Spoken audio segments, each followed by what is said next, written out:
Hello friends, ಎಷ್ಟೇ ಬಿಳಿ ಕೂದಲಿದ್ದರೂ ಕೂದಲು ಉದುರೋ ಸಮಸ್ಯೆ, ಡ್ಯಾಂಡ್ರಫ್ಸು, ಯಾವುದೇ ರೀತಿಯ ಕೂದಲಿನ ಸಮಸ್ಯೆ ಇದ್ದರೂ ಈ ಒಂದು ರೆಮಿಡಿಯಿಂದ ಎಲ್ಲ ಸಮಸ್ಯೆ ದೂರ ಆಗುತ್ತೆ.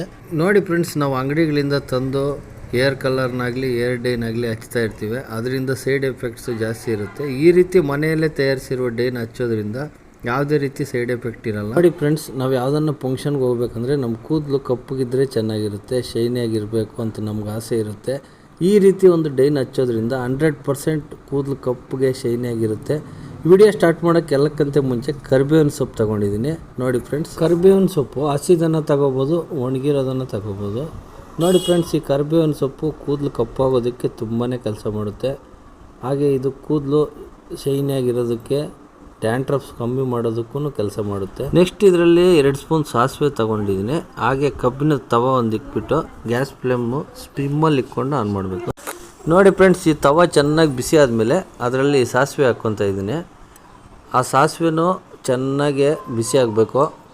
ಚೆನ್ನಾಗಿ ಬಿಸಿ ಆದಮೇಲೆ ಕರಿಬೇವಿನ ಸೊಪ್ಪು ಇದರಲ್ಲಿ ಹಾಕ್ಕೊಂಡು ಚೆನ್ನಾಗಿ ಮಿಕ್ಸ್ ಮಾಡೋಣ. ಅದು ಕಪ್ಪಗೆ ಒಂದು ರೀತಿ ಕಪ್ಪಗೆ ರೋಸ್ಟ್ ಆಗೋ ಥರ ಚೆನ್ನಾಗಿ ಬಿಸಿ ಮಾಡಿಕೊಂಡು, ಯಾವುದೇ ಕಾರಣದಲ್ಲೂ ನೀವು ಗ್ಯಾಸ್ ಫ್ಲೇಮು ಸಿಮ್ಮಲ್ಲಿ ಇಕ್ಕೊಂಡೇ ಮಾಡಬೇಕು.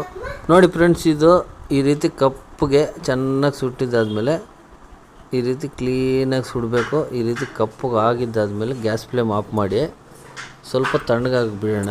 ತಣ್ಣಗಾಗಿದ್ದಾದಮೇಲೆ ಅದನ್ನು ಒಂದು ಮಿಕ್ಸಿ ಜಾರ್ಗೆ ಹಾಕ್ಕೊಂಡು, ನೋಡಿ ಈ ರೀತಿ ಕ್ಲೀನಾಗಿ ಮಿಕ್ಸಿ ಜಾರ್ಗೆ ಹಾಕ್ಕೊಂಡು ಅದನ್ನು ಕ್ಲೀನಾಗಿ ಪುಡಿ ಮಾಡಿಕೊಂಡು ಟೀ ಸೋಸೋದು ತಗೊಂಡು ಅದರಲ್ಲಿ ಕ್ಲೀನಾಗಿ ಸೋಸ್ಕೊಳ್ಳೋಣ. ನೋಡಿ ಈ ಪುಡಿ ಎಷ್ಟು ಕಪ್ಪಗಾಗಿದೆ ಅಂತ ನೋಡಿ ಫ್ರೆಂಡ್ಸ್, ಇದು ಕೈಗೆ ಎಷ್ಟು ಕ್ಲೀನಾಗಿ ಕಪ್ಪು ಅಂಟ್ಕೊತ ಇದೆ. ನೋಡಿ ಫ್ರೆಂಡ್ಸ್, ಈಗ ನಾವು ತಯಾರಿಸಿರೋ ಈ ಪುಡಿ ಜೊತೆಗೆ ಕೊಬ್ಬರಿ ಎಣ್ಣೆನೂ ಒಂದು ಸ್ವಲ್ಪ ಹಾಕ್ಕೊತಾ ಇದ್ದೀನಿ. ಕೊಬ್ಬರಿ ಎಣ್ಣೆನೂ ಇದರೊಳಗೆ ಮಿಕ್ಸ್ ಮಾಡಿ ಕ್ಲೀನಾಗಿ ಈ ರೀತಿ ಮಿಕ್ಸ್ ಮಾಡಿದ್ರೆ ಮನೆಯಲ್ಲಿ ತಯಾರಿಸಿರುವ ಡೈ ತಯಾರಾಗುತ್ತೆ. ಯಾವ ರೀತಿ ಕಪ್ಪಾಗಿದೆ ಅಂತ ನೋಡಿ. ಇದು 100% ಕೂದಲು ಕಪ್ಪಾಗೋಕ್ಕೆ ಕೆಲಸ ಮಾಡುತ್ತೆ ಫ್ರೆಂಡ್ಸ್. ಒಂದ್ಸಲ ಟ್ರೈ ಮಾಡಿ.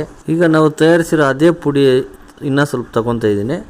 ಆ ಪುಡಿ ಜೊತೆಗೆ ಅಲೋವೆರಾ ಜೆಲ್ ಸ್ವಲ್ಪ ಹಾಕ್ಕೊಂಡು ಕ್ಲೀನಾಗಿ ಮಿಕ್ಸ್ ಮಾಡಿಕೊಂಡು, ನಾವೆಲ್ಲ ಫಂಕ್ಷನ್ಗೆ ಹೋಗ್ಬೇಕಾದಾಗ ಅರ್ಜೆಂಟಲ್ಲಿ ಈ ರೀತಿ ರಿಪೇರ್ ಮಾಡಿಕೊಂಡು ಬಿಳಿ ಕೂದಲು ಎಲ್ಲೆಲ್ಲಿದೆ ಅಲ್ಲಲ್ಲಿ ಹಚ್ಕೊಂಡು ಫಾಸ್ಟಾಗಿ ಎಲ್ಲನ ಫಂಕ್ಷನ್ಗೆ ಹೋಗ್ಬೇಕಾದಾಗ ಈ ರೀತಿ ಹಚ್ಕೋಬೋದು. ನೋಡಿ ಫ್ರೆಂಡ್ಸ್, ಈ ವಿಡಿಯೋ ಇಷ್ಟ ಆದರೆ ಪ್ಲೀಸ್ ಲೈಕ್ ಮಾಡಿ, ಕಾಮೆಂಟ್ ಮಾಡಿ, ಸಬ್ಸ್ಕ್ರೈಬ್ ಮಾಡಿ. Thank you.